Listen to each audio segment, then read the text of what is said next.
প্রতিদিন কত ব্যারেল তেল হরমুজ প্রণালী দিয়ে পরিবহন হয়? কেন হরমুজ প্রণালীকে বিশ্বের সবচেয়ে গুরুত্বপূর্ণ জ্বালানি চেকপয়েন্ট বলা হয়? পারস্য উপসাগরের কোন কোন তেল উৎপাদক দেশ হরমুজ প্রণালীর উপর নির্ভরশীল?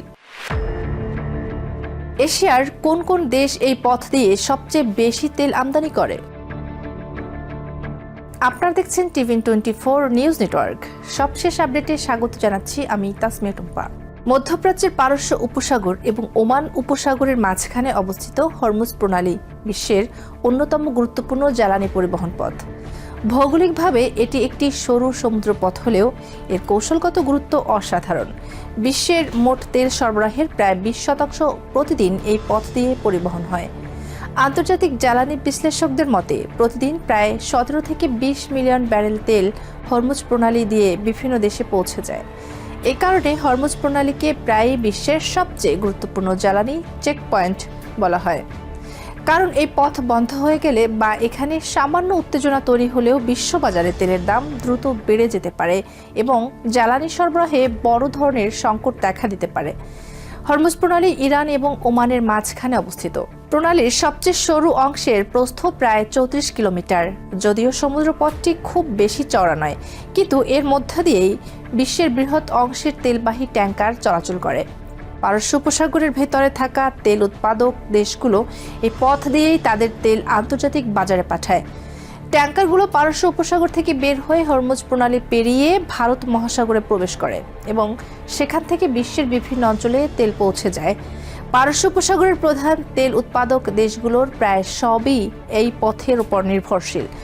এর মধ্যে রয়েছে সৌদি আরব, ইরাক, কুয়েত, ইরান, ইউনাইটেড আরব আমিরাত, কাতার এবং বাহরাইন। এই দেশগুলোর অনেকগুলি বিশ্বের সবচেয়ে বড় তেল উৎপাদক।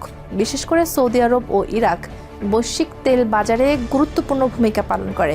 কাতার আবার তরল প্রাকৃতিক গ্যাস বা এলএনজি রপ্তানির ক্ষেত্রে বিশ্বের অন্যতম শীর্ষ দেশ এবং সেই গ্যাসের বড় অংশ এই প্রণালী দিয়েই বিশ্ববাজারে যায়। হরমুজ প্রণালী দিয়ে যাওয়া তেলের সবচেয়ে বড় ক্রেতা দেশগুলো মূলত এশিয়ায় অবস্থিত।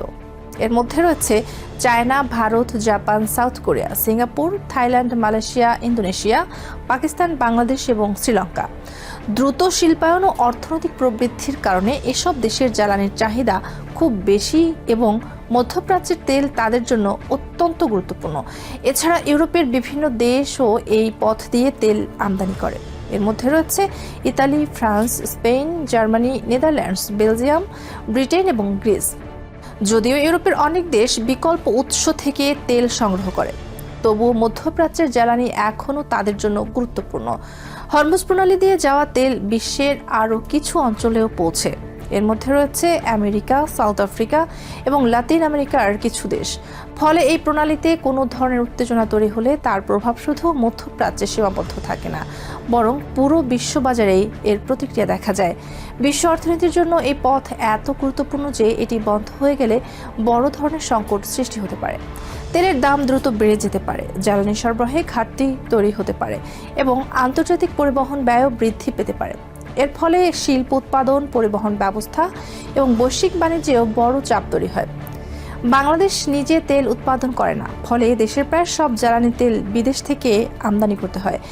বাংলাদেশের একটি বড় অংশের জ্বালানি আসে মধ্যপ্রাচ্যের দেশগুলো থেকে, বিশেষ করে সৌদি আরব, কুয়েত এবং ইউনাইটেড আরব আমিরাত থেকে।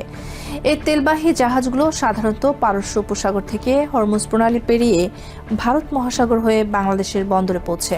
তবে বাংলাদেশ সব তেল সরাসরি মধ্যপ্রাচ্য থেকে আমদানি করে না। অনেক সময় পরিশোধিত জ্বালানি আসে মালয়েশিয়া, ইন্দোনেশিয়া এবং সিঙ্গাপুর থেকে। এই কারণে হরমুজ প্রণালী বন্ধ হয়ে গেলে বাংলাদেশ পুরোপুরি জ্বালানি সরবরাহ হারাবে না, কিন্তু আন্তর্জাতিক বাজারে তেলের দাম বেড়ে গেলে বাংলাদেশের অর্থনীতিতেও তার প্রভাব পড়বে। হরমুজ প্রণালী শুধু একটি সমুদ্র পথ নয়, এটি বৈশ্বিক জ্বালানি ব্যবস্থার অন্যতম গুরুত্বপূর্ণ ধমনী।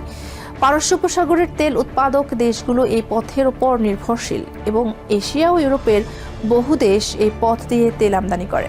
তাই এই প্রণালীতে উত্তেজনা বা সংঘাত সৃষ্টি হলে তার প্রভাব বৈশ্বিক অর্থনীতি থেকে শুরু করে বাংলাদেশের মতো আমদানি নির্ভর দেশের জ্বালানি বাজারেও অনুভূত হতে পারে। নিউ ইয়র্ক থেকে সম্প্রচারিত টিভিএন24 টেলিভিশন বিশ্বজুড়ে বাঙালির কণ্ঠস্বর।